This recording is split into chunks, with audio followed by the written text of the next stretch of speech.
All right.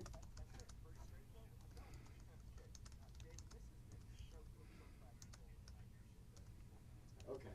That one in John. Okay. Got it. Thanks. Okay. Last week being the first week, we were he said he was kind of learning from it. So we have it in audition now so that the caller will be on the audio. Great. Yeah. Wonderful. Yeah, it was one of those things where at the end, I guess he realized that the board wasn't set right to record that Okay. audio. So So we're good this time? we're good this time. And it'll be in the Google Drive folder for you for your office. Okay. So in order for audio, we gotta have both the phone and the use the phone.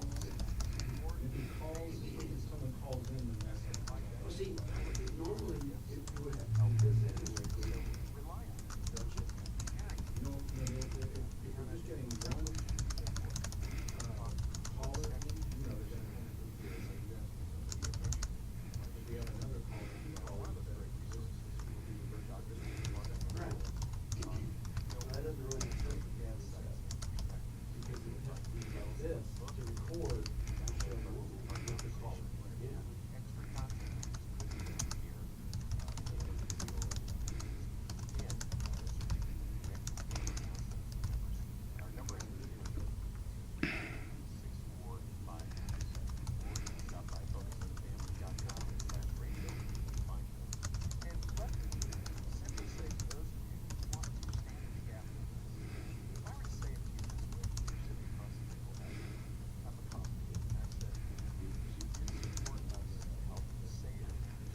No, the only thing about this is, if you have two callers on it, and you pull the audio there and one out, so it doesn't go over the other, they can still hear each other. So if the caller has a guess question, it doesn't go over the other. But he can still hear it. And that threw me off. Yes, and then they have caller. They see, I know the guess is answering the question. they're talking to each other. Yeah, yeah. He can hear him, and he can hear him, but because I pulled this down. Well,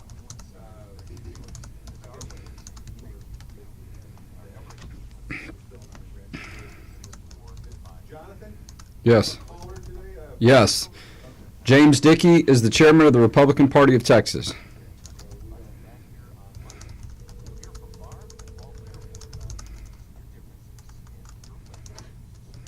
Bridge 1120, Jonathan speaking, and this is Mr. Dickey. Excellent, great. Glad to have you, Jonathan, in the studio. You'll see him, we'll have a chance to talk with you. And when we get started, I'll do the next time.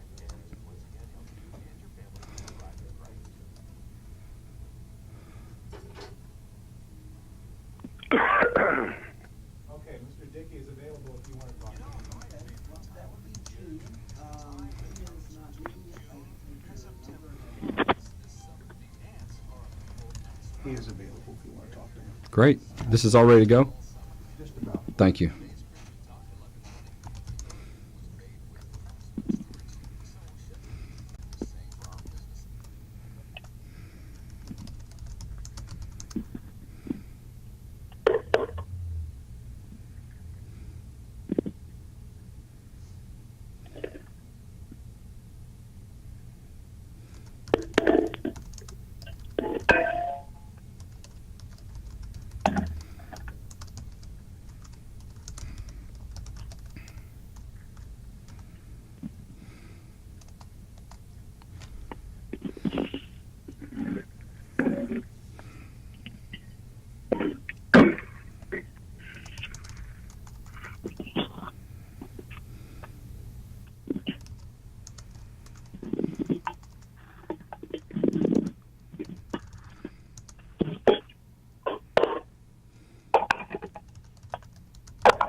James. Good Morning. morning. How are you, Jonathan? Good. Can you hear me okay? I can. Okay, give me just a minute. We're There's gonna a get little rolling. bit of an echo.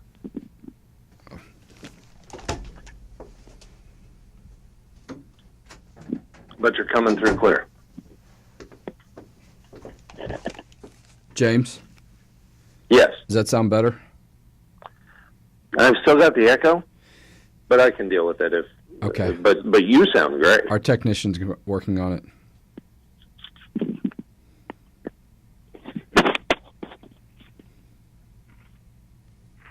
Yeah, for whatever reason, the Yeah. Let's go ahead and try that. echo's only on me. How about now? Do you have echo now when I'm talking? I believe. Testing? Yeah, it's worse now. It's worse now. Yeah, it's weird. Hold on a second. Okay, how about that? Did Let's I see. eliminate the echo there? No, not at all. You want me to try calling back? No, hold on a second. Hold on. Okay, let's try that. Testing. Oh, Testing 1, 2, 3. that's better. That's better. But still echo. Yeah, it's a lighter echo. Still echo. Huh. Strange. Oh, wait. Testing. Nope, now it's gone. Now it's gone. Okay. Jonathan, can I hear you, please? Testing 1, 2, 3. Testing. That was crystal clear. And the echo's still gone. Okay, good, good. We've got a new video recording system here that we're getting used to, so I think that that has something to do with that. But got it eliminated, and we're ready to go on this end. Excellent. Jonathan, if you can hold on for a second, I've got to relate Okay. this to David.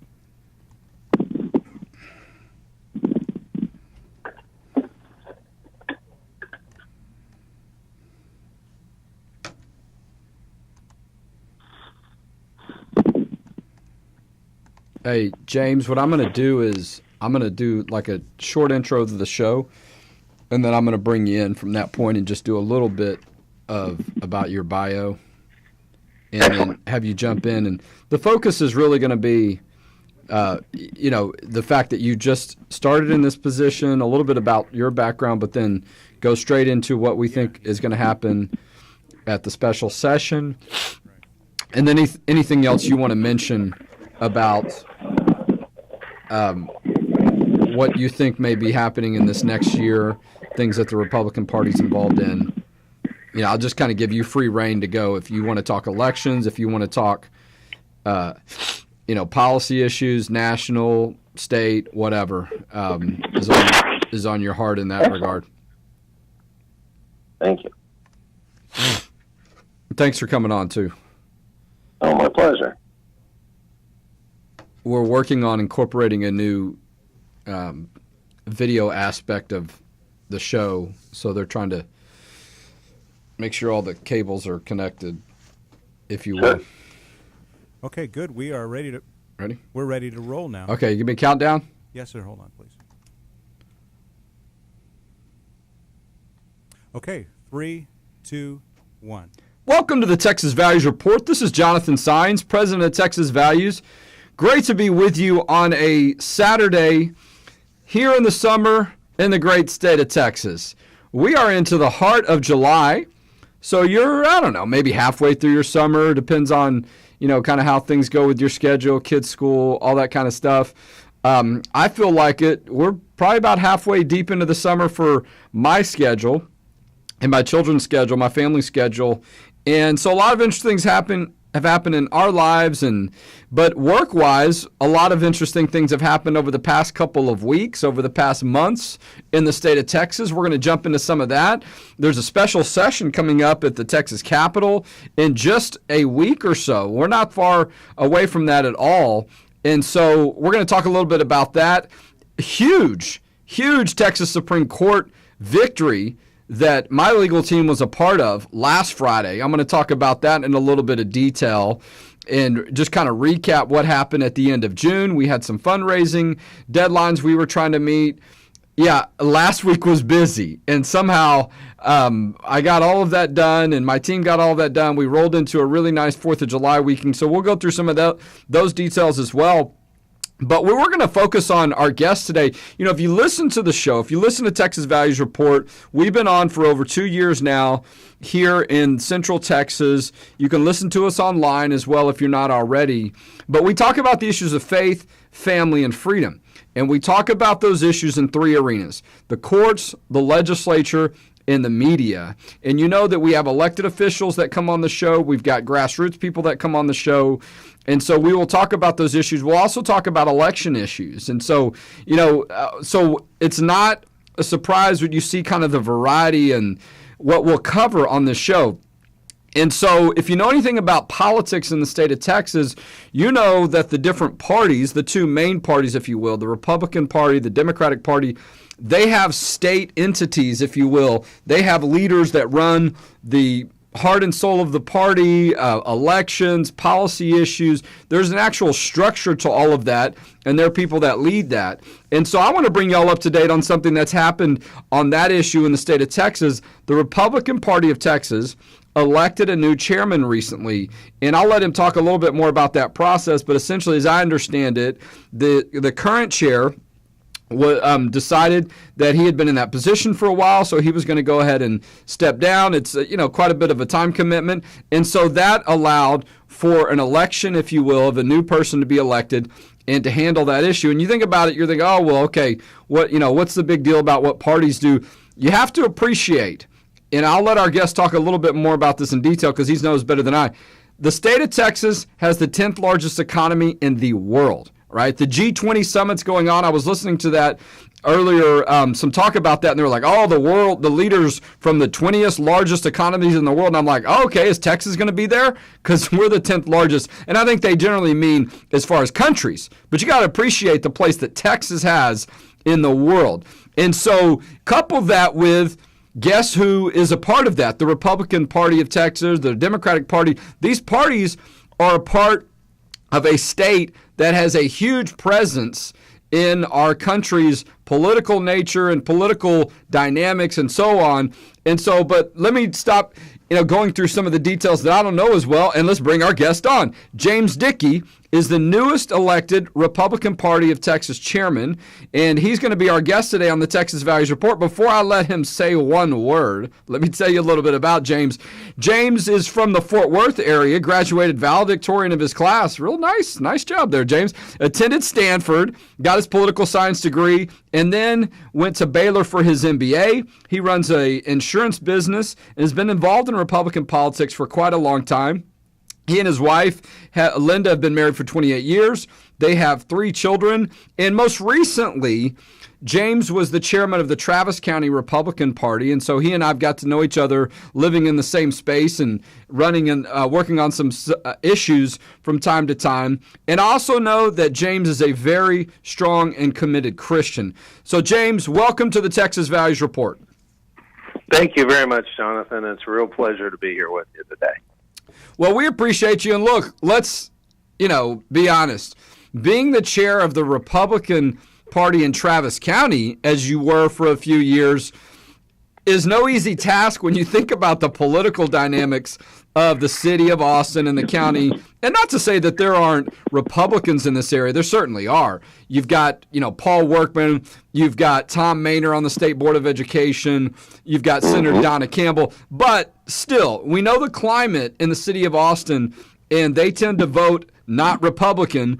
And so you think about what kind of task that's like. Tell us a little bit about your family, a little bit about Travis County and your work there, and then let's transition into what you're doing now at the Republican Party of Texas in your new role. Sure. Well, I argued and feel like my work at Travis County was actually the perfect experience builder for preparing for the party. It's too easy. I'd actually moved down to Travis County from Denton County, where my family had lived for 20 years.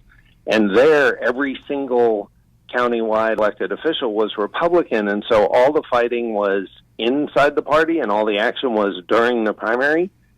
But here in Travis County, a lot of the fighting was directed at our opponents, at Democrats, and a lot of the action was during the general.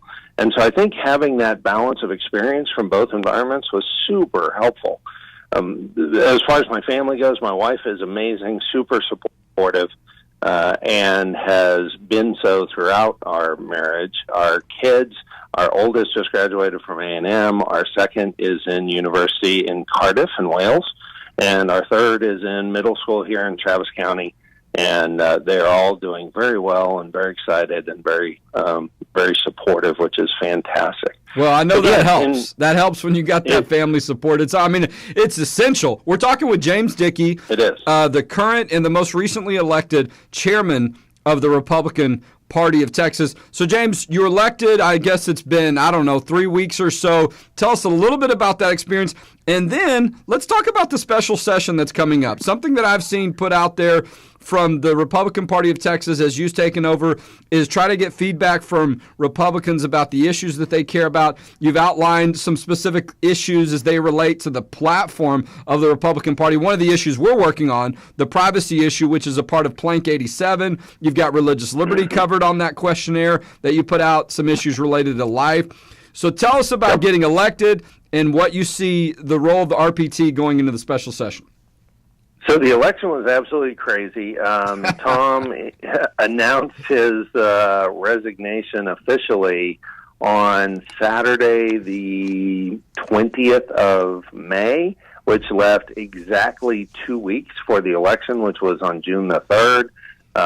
By the time I announced, it was Tuesday morning, the 23rd. So I literally had 11 days to campaign, and we campaigned all over the state. The election was among the SREC members, and what does that Senator mean? Cruz, Tell our listeners what the SREC is.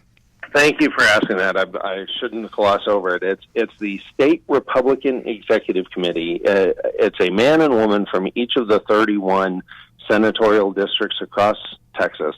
They're each elected every state convention, and they run the party in between conventions. So at our convention, the grassroots, all of the delegates to the convention get to vote on what our platform looks like, get to vote on what our rules look like. But in between, there are a lot of activities that have to happen, including setting up that convention for the next one. And the SREC, the State Republican Executive Committee, they're the body that take care of that. Because this was a resignation in between conventions, it was those 62 members plus the vice chair, Amy Clark. It was those 63 votes that decided who would be the next chair. And I was running against the prior chair's preferred candidate, apparent heir apparent. And so it was an uphill climb, but my experience in Travis County, having already dealt with elected officials, having already dealt with managing a primary, which is actually the biggest legal liability that the party has, having already dealt with fundraising and the challenges related to that, all of that was super relevant, and Travis County's in really good shape from a party standpoint. The party had solid leadership, a really strong bench, a nice system and set of processes and staff already in place, and good fundraising-wise. And so because of all that, I was comfortable going ahead and running to be state party chair. And I won by, as Senator Cruz said, landslide, 1 vote. When did he say that? On Thursday when he was in town? No, he said that right afterwards? The day of the election. Yeah, well, he called me right afterwards to congratulate me on the results of the election, as did Senator Cornyn and several others. But yeah, his comment was the funniest, that I should forevermore be known as Landslide Dickey. Landslide Dickey. Well, and as a matter of disclosure, Texas Values does not endorse candidates. We are a 501c3 organization, but I individually did endorse your candidacy, and so just so our listeners don't feel like I'm withholding that information, because obviously it was public, and that's something that I do oftentimes, and you and I have known each other, and I felt with some of the work that we've done together and I've seen you do that you earned the right for me to endorse you, if you will. But you had quite a couple of weeks. So, I mean, interesting election and a lot of attention. I mean, because, look, the people know whoever's going to run the party is going to could have a big impact. on the ability for candidates to be effective and what the policy messaging is. And I want to talk about what you think about what's going to happen in the special and the fact that the RPT Sure. is messaging on that. But before I do, I just remembered something that I'm sure you were excited about. You got elected, and then you're at the White House like a couple of days later. Tell us about that. Yeah, it was crazy. I was elected on Saturday. On Monday, I got a phone call saying, "Would you be willing to meet with the vice president in Houston on Wednesday?" And of course, my answer was yes. Oh, that's right. I forgot. You got to greet Air Force One. Air Force Two. Two, excuse me. Vice President Pence. Yep. And that was amazing and a great experience. And he was very kind and generous and encouraging, and intends to come back to headline a fundraiser for us, which I cannot wait for. That will be fantastic. And then, within a week, I was able to meet. After that, I was able to meet in the West Wing with officials from the president's office, political office, and others to talk about where we go from here. One of the big things as party chair, it's absolutely critical that we set an environment that shows that inside the party, those of us operating, the staff, me as the chair, that we are not picking our own sides. We are implementing the will of the people as expressed in our platform and in our rules. And that's been one of the big things that we were able to do right away because of timing. Right after I started, it was within a couple of days that the governor announced a special session. And because he had so many items included, the obvious question would be, well, which ones would I support, or which ones would I work to get enacted? And of course, as individuals, each of us have our own personal preferences. But as the party's already enacted a platform. I don't have to make those decisions. The people did that for us a year ago. And my job is to fight for those. So we quickly did an analysis and found that there were 10 different platform planks that were items that were supported by the call for the governor. And so we immediately did a letter out to the lieutenant governor and the speaker of the House saying, please, as you have legislators working on these items, please let us know so we can support them. And as you said, privacy is one of them. Religious liberty, pro-life issues, school choice. Yes. Yeah. Yeah, I mean, patient protections on do not resuscitate, school choice for special needs, prohibition of taxpayer funding for abortion providers. I mean, there are some really important items on there that have already been addressed by our platform. Yeah. So I just consider it my role to fight for what the people have asked us to fight for. And my message to legislators, and we'll be meeting with a bunch of them next week as we prepare for the special session, is that I will make it crystal clear what the voters have asked for, and every chance I get, I will thank them for enacting what the voters have asked for. And that's my role as a party, to be a force multiplier and to be a focus point for all of our amazing grassroots volunteers. Well, it's a really good point about the platform, too. A lot of people think about the Republican or Democratic Party.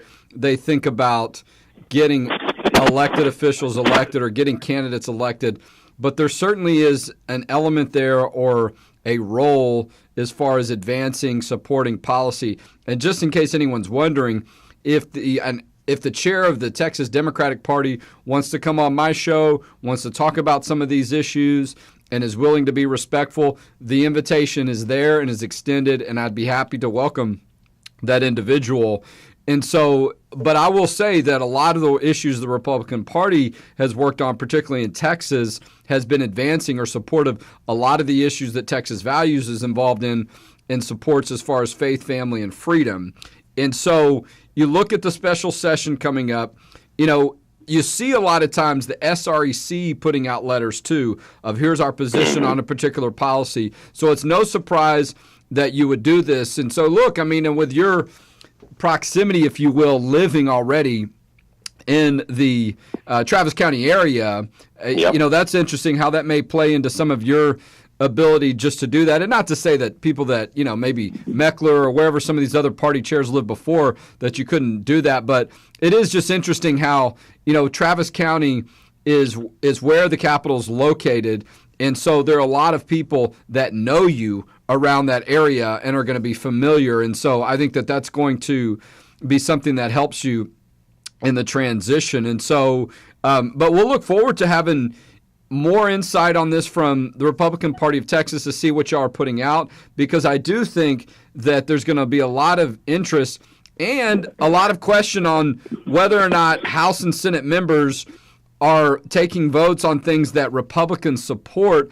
There has been a lot of talk, and not to draw you into all the speaker politics, but there's been a lot of talk about whether or not Strauss is going to support some of these issues. And a lot of times you'll find these elected officials, saying, look, this is what the platform says. This is what the people elected me to do.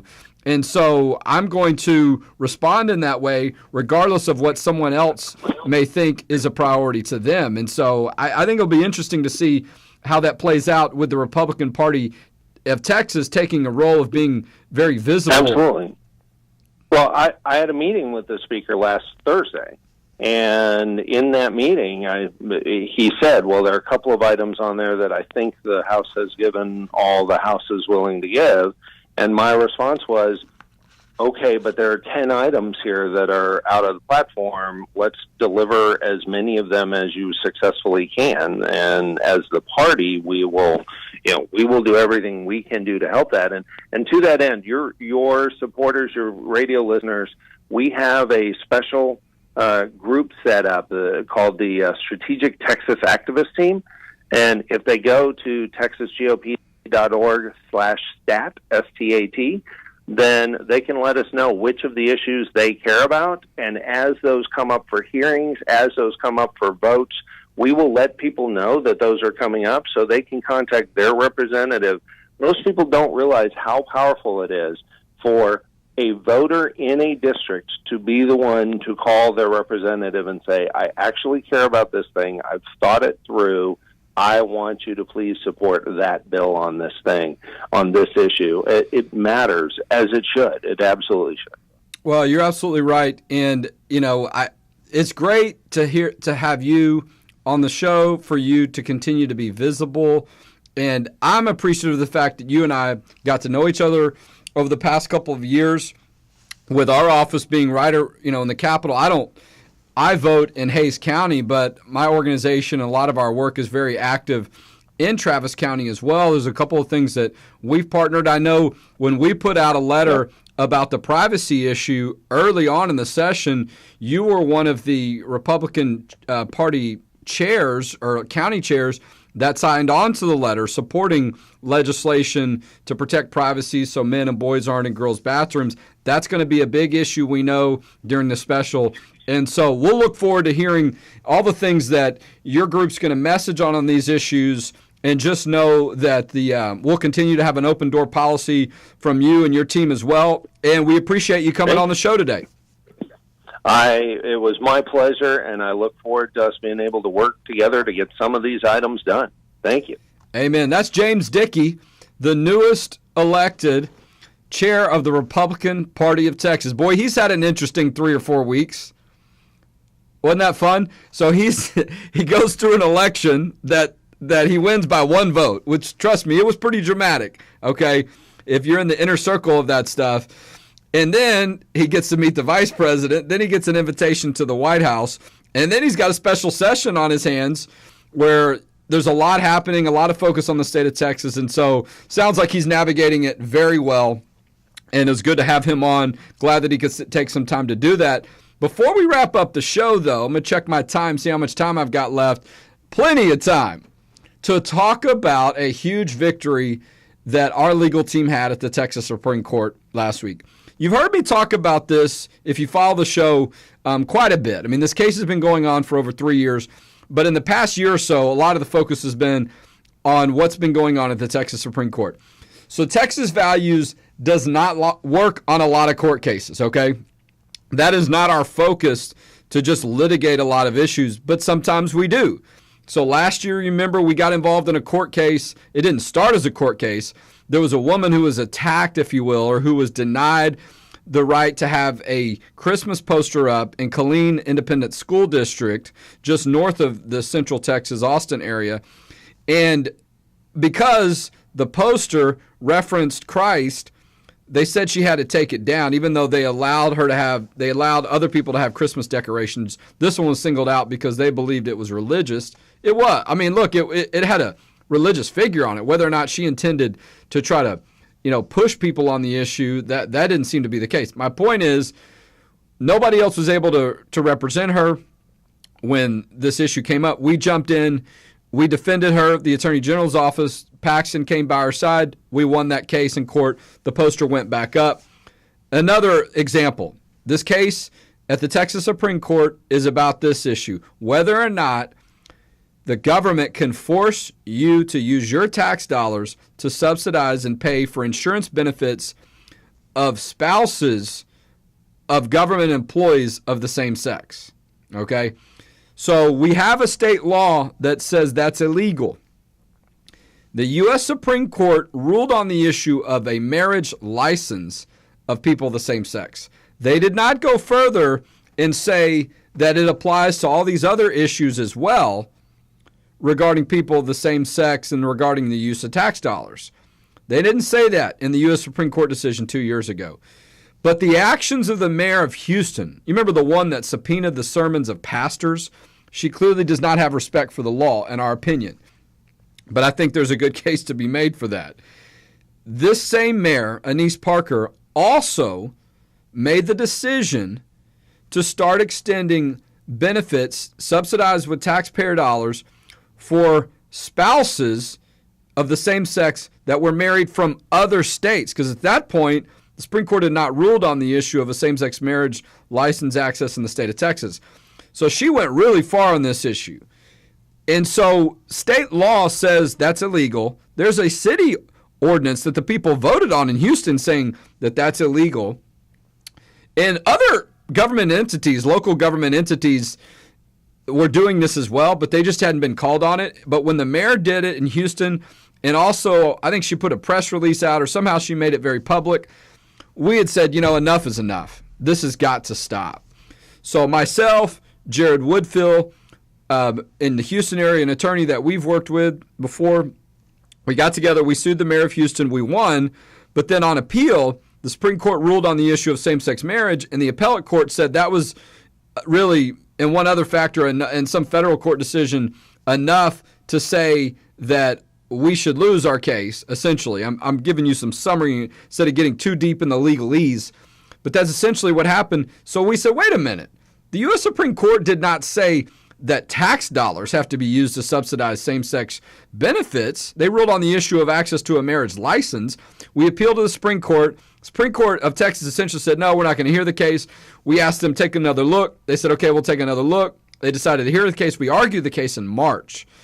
And last Friday, we won this chapter of this issue.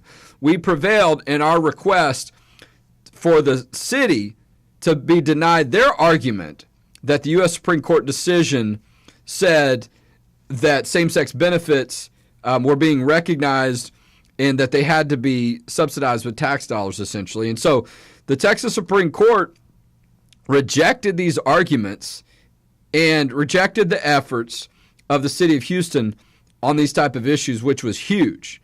Huge ruling by the Texas Supreme Court. And some of the media outlets were reporting it as the Texas Supreme Court rules that there's no inherent right to same-sex benefits. Our quote was, and first of all, it was a unanimous decision. And what it made clear, the Supreme Court rejected the city of Houston's request to hold that the U.S. Supreme Court decision on same-sex marriage requires the payment of spousal benefits to homosexual spouses of city employees. This is the only case of its kind in the country. Okay? So now we go back to trial court with a ruling from the Texas Supreme Court to the trial court of how they have to look at this issue and things that they're not required to believe on this issue. Thank you to Governor Greg Abbott, Lieutenant Governor Patrick, Attorney General Paxton for filing a brief on this issue. We won the case at the Texas Supreme Court, or they rejected the city of Houston. We prevailed in an outcome that we were looking and hoping for. So now we go back to trial court. Go to txvalues.org and see more about this. And I'm going to have to talk about it again on next week's show. There's a lot to cover, but a huge victory, A huge win for Houston taxpayers and people that support our marriage laws. And the only group that's doing it is Texas Values. So we will see you next week on the Texas Values Report with more information in Texas about faith, family, and freedom.